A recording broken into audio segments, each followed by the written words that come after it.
माझ्या ठिकाणी येणाऱ्या होऊ घातलेल्या जिल्हा परिषद आणि पंचायत समितीच्या प्रचाराच्या निमित्तानं आपल्या पदयात्रेसाठी उपस्थित असलेले सांगली जिल्ह्याचे पालकमंत्री, आमचे नेते, माझे मार्गदर्शक आदरणीय चंद्रकांत दादा, या कार्यक्रमाच्या निमित्तानं उपस्थित असलेले पळस कडेगावचे आमदार, माझे आमदार आदरणीय पृथ्वीराज बाबा, जिल्हा परिषदेचे माजी अध्यक्ष आदरणीय संग्रामभाऊ देशमुख, तसेच या कार्यक्रमाच्या निमित्तानं उपस्थित असलेले माजी जिल्हा परिषद सदस्य शिवाजीनाना मगर, कुल्लिकाना हेडके, राजवाडा, विलासभाऊ काळीबाग, डॉक्टर योगेश लाल, उपस्थित सर्वच भारतीय जनता पार्टीवर प्रेम करणारे सगळे महिला बंधू, वडीलधारी मंडळी आणि कार्यकर्ते हो.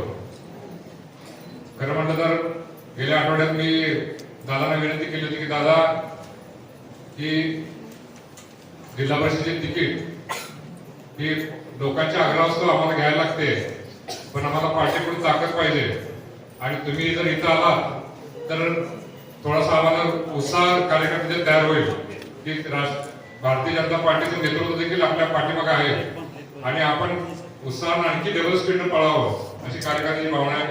दादाने माझ्यावर प्रेमापोटी हा प्रस्ताव मान्य केला आणि दादाने आज दौरा ठरवला, तो कुंडलपासून ठरवला आणि पलूस कडेगाव तालुक्यात दोन्ही ठिकाणी वेळ दिला. मी त्या प्रथमतः दादांचं मनापासून धन्यवाद व्यक्त करतो.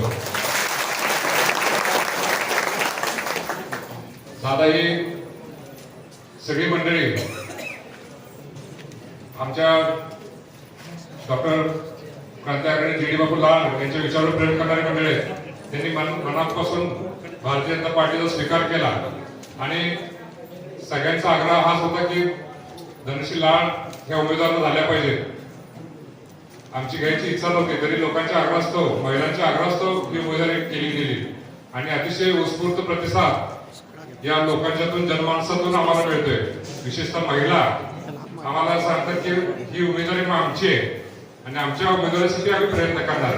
त्यामुळं ही महिलांनीच उमेदवारी हातात घेतलेली आहे आणि निश्चितपणानं दादा आपल्याला विनंती करायची वाटते की या सगळ्या उमेदवारांना, खाली पंचायत समितीची बांबोडी करण्याचे उमेदवार आहेत सुनंदा पोपट पवार, आमच्या पवारताई आहेत कुंडलगावच्या, या सगळ्या उमेदवारांना आपल्या सगळ्यांची ताकद असणं आवश्यक आहे. कारण भारतीय जनता पार्टी ही अतिशय व्हिजन असणाऱ्या नेतृत्वाची पार्टी आहे. केंद्रामध्ये नरेंद्रजी मोदींचं व्हिजन असणारं नेतृत्व आज आपल्याला लाभतंय. राज्यामध्ये देवेंद्रजी फडणवीस यांचं एक अतिशय महत्वाकांक्षी आणि व्हिजन असणारं नेतृत्व आपल्याला राज्याला लाभतंय. तर उद्याची होणारी जिल्हा परिषद ही देखील भारतीय जनता पार्टीची असली तरच आपल्याला विकासाचा जो ओघ आहे तो आपल्या दारादारापर्यंत होईल, आपल्या घरादारापर्यंत होईल आणि प्रत्येक वाड्या वस्त्यावर हा जर ओघ कायम ठेवायचा असेल तर भारतीय जनता पार्टीलाच आपण ताकद दिली पाहिजे. कारण हा विकासाची गंगा आटता कामा नये, तिथे डिस्टर्ब होता कामा नये, हा विचार घेऊन आम्ही लोकांच्या पण गेलो आणि लोकांना ती भावना निश्चितपणाने पटली आणि धनश्री लाल यांची उमेदवारी अतिशय चांगल्या पद्धतीने त्याचं स्वागत झालं. दादा, एकीकडे आम्ही जनशक्ती म्हणून उमेदवार उभा केलो, पण विरोधात जनशक्ती एवढ्या जोरानं कामाला लागली की त्यांच्याकडे प्रचाराला मुद्दे नव्हते. मग त्यांनी नोकरीची वाटेल तशी आमिष दाखवली, पैसा पाहिजे तसा दिला आणि वाटेल तेवढा पैसा देऊन फोडायचा प्रयत्न करायला लागले. पण ही जनता ह्या सगळ्याला बरोबर उरणार आहे.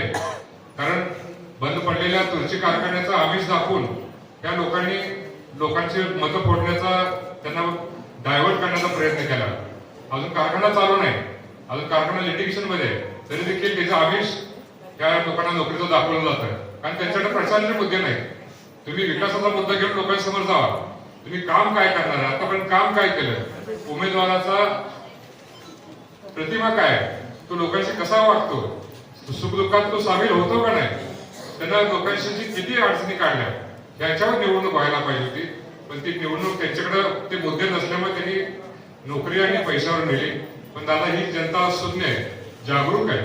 त्यामुळे अशी अनेक इलेक्शन या जनतेने बघितलेली आहेत.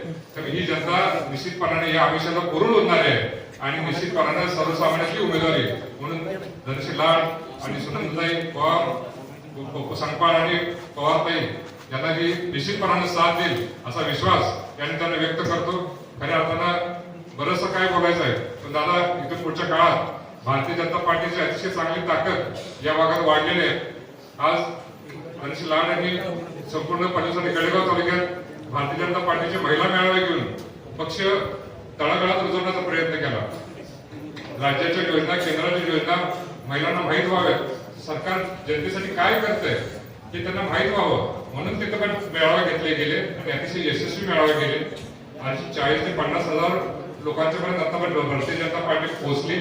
त्याचा निश्चितपणानं या निवडणुकीत पार्टीला फायदा नक्की होणार आहे. कारण महिलांच्या मनातच देवाभावांच्या विषयी अतिशय प्रामाणिक भावना आहे. देवाभावाने महिलांना नकाशावर आणलं.